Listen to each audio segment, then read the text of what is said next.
Hər vaxtınız xeyir əziz izləyicilər. Respublika qəzetinin 8 may 2025-ci il buraxılışı ilə bugün birgə tanış olacaq. Sizinlə mənəm, Ləman Təhməz.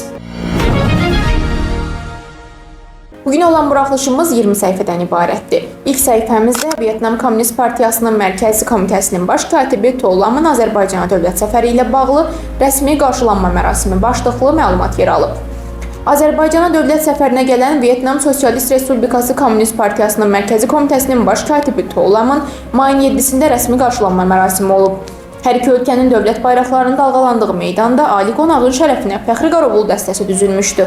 Azərbaycan Prezidenti İlham Əliyev və 1-ci xanım Mehriban Əliyeva Vyetnam Sosialist Respublikası Kommunist Partiyasının Mərkəzi Komitəsinin baş katibi To Lamı və xanımı No Phan Liyini qarşıladılar. Prezident İlham Əliyevin Vyetnam Kommunist Partiyasının Mərkəzi Komitəsinin baş katibi ilə geniş tərkibdə görüşü keçirilib. Başlıqlı məlumatda ikinci səhifədə yer alıb.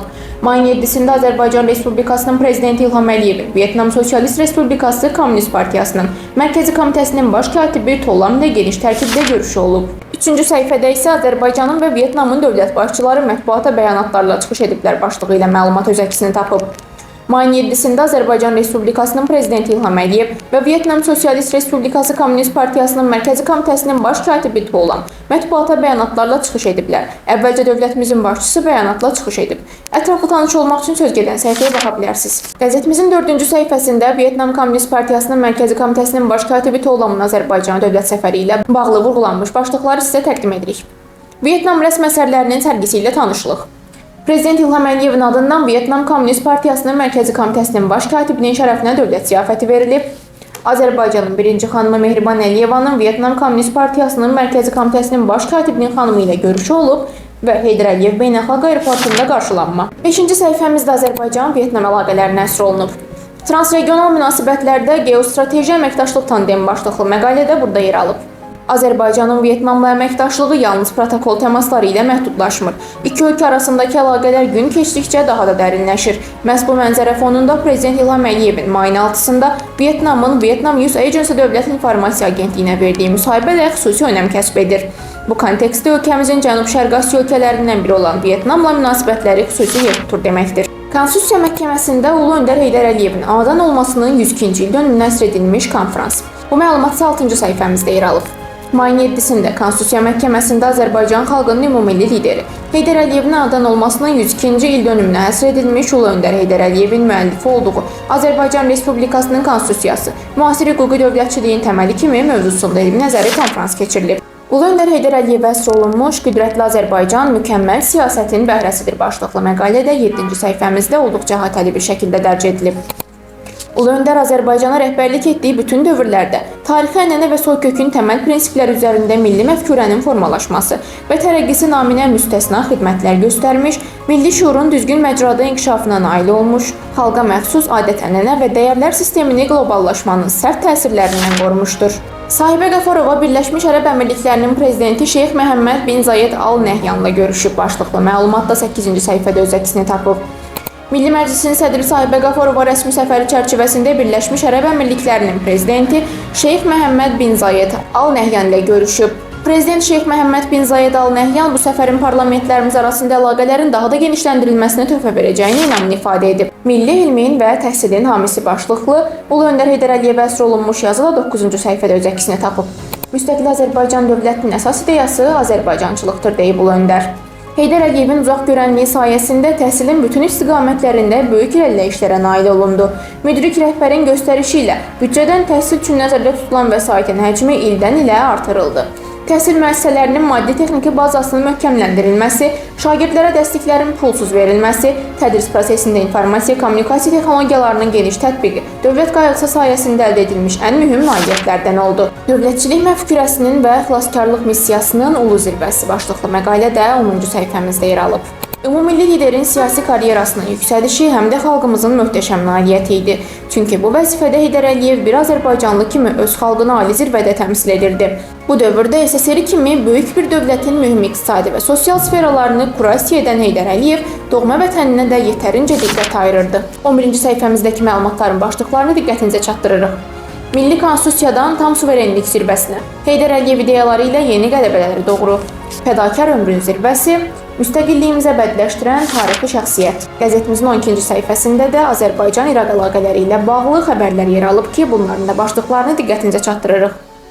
İraq prezidenti azad olunmuş Azərbaycan ərazilərindəki quruculuq işləri barədə məlumatlandırılıb. Azərbaycan və İraq Xarici İşlər Nazirləri regional məsələləri müzakirə ediblər.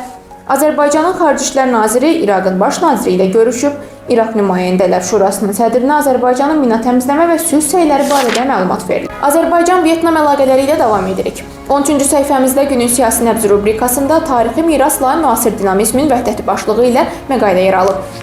1983-cü ildə Heydər Əliyevin Vyetnama səfəri çərçivəsində Vung Tau şəhərində neftçilərlə görüşü, Azərbaycan mütəxəssislərin fəaliyyətinə verdiyi dəstək bu əməkdaşlığa strateji məzmun qazandırdı.